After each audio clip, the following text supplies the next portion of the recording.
Good morning students, welcome to English for class. Friends, English for class में आप सबका स्वागत है। फ्रेंड्स, यू नो कि अभी अभी हम लोग हाल ही में रिसेंटली हम लोग आर्टिकल के क्लास को कंप्लीट किए हैं। ओके फ्रेंड्स, क्लास 1 से लेकर 6 क्लास में हम लोगों ने देखा था कि आर्टिकल्स क्या होता है, और ये भी मैंने बताया था कि आर्टिकल्स को ही डिटरमाइनर्स कहा जाता है। ओके फ्रेंड्स, मैंने बहुत टॉप लेवल के आपको कॉन्सेप्ट दिए थे, कम से कम 50 ठो कॉन्सेप्ट दिए थे कि आर्टिकल्स का यूज कहाँ करते हैं, और आर्टिकल्स इट मीन्स कि ए एंड द का यूज कहाँ करते हैं, और ओमिशन ऑफ आर्टिकल्स बताया था। इट मीन्स कि ए एंड द का यूज कहाँ नहीं करते। ठीक है फ्रेंड्स, और क्लास जो 7 हुआ था, क्लास 7 में मैंने 1 to 50 objective questions and answer बताया था। आज आपका आर्टिकल का 8वां क्लास है और आज का लास्ट क्लास है। इसके बाद हम लोग शुरू करेंगे डिग्री। ओके, यदि आप उस क्लास को ज्वाइन नहीं किए थे तो आपसे रिक्वेस्ट है कि एक एक करके उस क्लास को जाकर देख लीजिए। मैंने इस सब के लिंक दे दिए हैं और प्लेलिस्ट भी बना दिया है।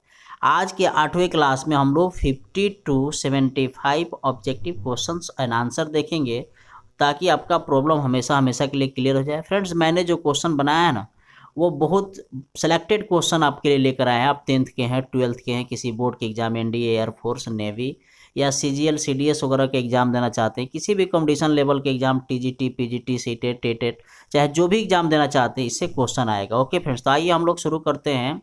और आप देखिए, आज की क्लास में क्वेश्चन नंबर 15 लिखा है, when do you go to office. तो इसमें किसी भी आर्टिकल का यूज नहीं करेंगे। जैसे when do you go to coaching, when do you go to college, तो इस तरह से आपका कॉलेज कोचिंग जाने के लिए किसी आर्टिकल का यूज नहीं होता। हाँ, एक कंसेप्ट है कि अगर आप द लिख देते हैं, इसका मतलब कि आप ऑफिस में काम करने नहीं जाते हैं, आप ऑफिस किसी दूसरे काम से जाते हैं। ध्यान देना है, मतलब ऑफिस में जो अपना काम होता है, जैसे कह दे I go to coaching, I go to coaching, I go to coaching, इसका मतलब है कि मैं पढ़ने जाता हूँ।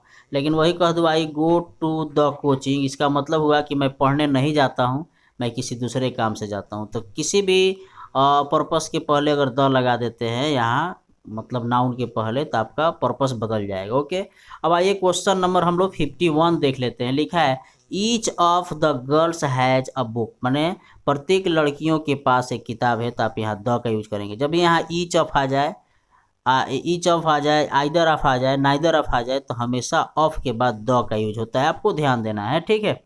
अब चलिए क्वेश्चन नंबर, हम लोग ए का यूज नहीं करते हैं, एन का यूज नहीं करते हैं, हम द का, each of the girls has a book, मतलब प्रत्येक लड़कियों के पास एक क्या है, बुक है।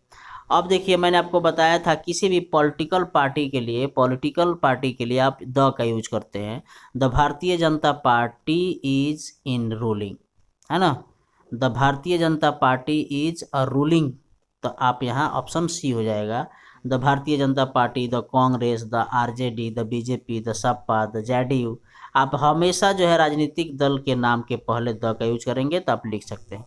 अब हम लिखेंगे there is a fish in the bottle, तो देयर इज, तो यहाँ ऑप्शन ए हो जाएगा, there is a fish in the bottle, मतलब बॉटल में एक मछली है। ओके फ्रेंड्स, अब क्वेश्चन नंबर हम लोग 54 देखते हैं। He goes there on horseback, वह जाता है घोड़े पर, तो इस तरह से इसमें कोई आर्टिकल का यूज नहीं होगा। ओके, तो इसमें डायरेक्ट ये हो जाएगा। अब आगे चलते हैं, लिखेंगे सी इज ऑन टेलीविजन, तो इसमें भी किसी आर्टिकल का यूज नहीं होगा, क्योंकि जब आदमी कोई टीवी पर होता है, रेडियो पर होता है, कोई न्यूज़ दिया देते हुए, तो इस तरह से उसके पहले हम किसी आर्टिकल का यूज नहीं करते हैं। ओके फ्रेंड्स, अब देखिए, ये तो फ्रेजल टाइप है, फ्रेजल वर्ब टाइप का है ना, है ही। स्विच ऑफ द लाइट, तो यहाँ तो सी ऑप्शन हो जाएगा। Switch off the light, switch off the fan, switch off the mobile, तो हमेशा ध्यान देना, इस तरह का कॉन्सेप्ट आपसे पूछ लिया जाता है परीक्षा में, एकदम छोटा सा concept. Switch off the light, switch off the fan, switch off the mobile, इस तरह से ध्यान देना है।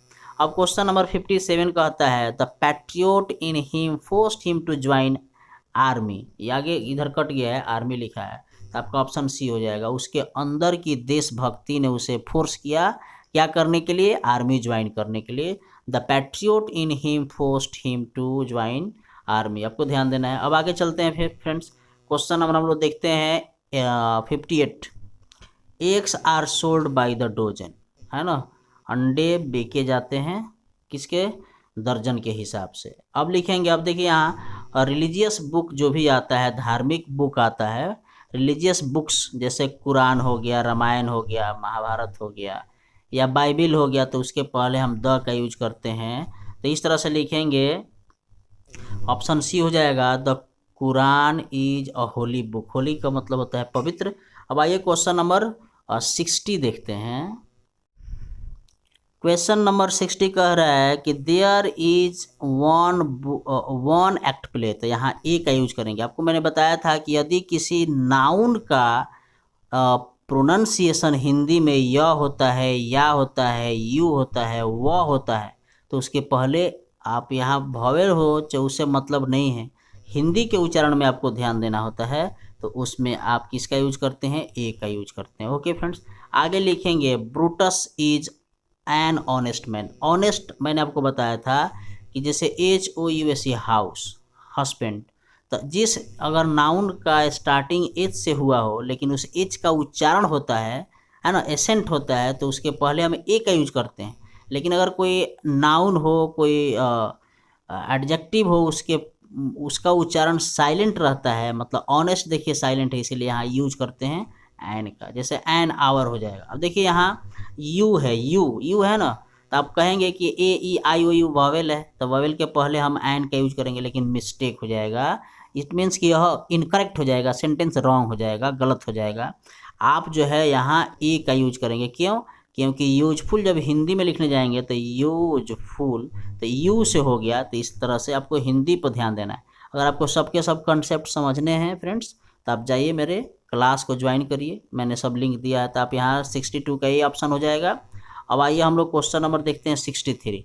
अभी मैंने बताया था ना, द कुरान, द रामायण, तो इस तरह से the Ramayana is a holy book, है ना। अब चलिए अब आगे देखते हैं। जब भी व्हाट आएगा तो वहाँ ई और एन का यूज होता है। तो what a beautiful scenery it is, क्या सुंदर सीन है यह, तो इस तरह से ये ऑप्शन हो जाएगा। अब लिखेंगे will you go to station today, क्या आप स्टेशन आज जाएंगे, तो will you go to station, the यहाँ लिखेंगे, है ना। Will you go to the station today, इसका मतलब हुआ कि किसी काम से कह रहा है, ये जाने के लिए नहीं कह रहा है, माने स्टेशन।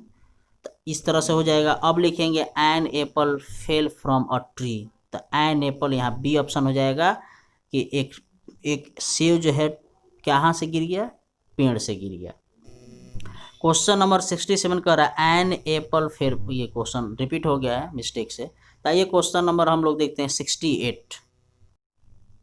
क्वेश्चन नंबर 68 कह रहा है an Italian came to see me an hour ago. Hour के पहले मैंने बताया था ना अभी एच वाला कंसेप्ट, तो आपका ऑप्शन बी हो जाएगा, एक इटालियन ने हमसे 1 घंटा पहले मिलने के लिए आया था। अब लिखेंगे copper is a useful metal. अभी मैंने बताया था ना, यूज को आप ऐसे लिखेंगे तो ए ऑप्शन हो जाएगा। तो 69 का ऑप्शन ए हो जाएगा। ओके फ्रेंड्स, अभी मैंने बताया था ऑनेस्ट वाला कंसेप्ट, तो यहाँ एन हो जाएगा। अब लिखेंगे children, the children found an egg in the nest, माने घोंसले में बच्चों ने क्या पाया, एग को पाया। हैव यू अ सिगरेट, तो ऑप्शन आपका हो जाएगा 72 का ए। ओके फ्रेंड्स, अब सी इज एन अनटीडी गर्ल, अनटीडी गर्ल, तो एन हो जाएगा। अब चूंकि इतना अच्छा से आप कॉन्सेप्ट समझ गए हैं कि जल्दी जल्दी आप लोग टिक आउट कर ले रहे हैं। ओके, अब लिखेंगे the Ganga is a sacred river, Ganga एक पवित्र क्या है, नदी है। अब एन एरोप्लेन लिखेंगे, एरोप्लेन, एरोप्लेन इस तरह से लिखेंगे, ए से लिखेंगे एरो, तो इस तरह से ऑप्शन हो जाएगा an aeroplane flies in the sky, aeroplane आसमान में उड़ता है। तो फ्रेंड्स ये रहा 1 से लेकर 75, 1 to 75 top objectives question answers. तो मैं उम्मीद करता हूं कि आज का क्लास आपको बहुत अच्छा लगा होगा फ्रेंड्स। तब तक के लिए मुझे दीजिए इजाज़त। Thank you for watching this class. जय हिंद, जय भारत, वंदे मातरम।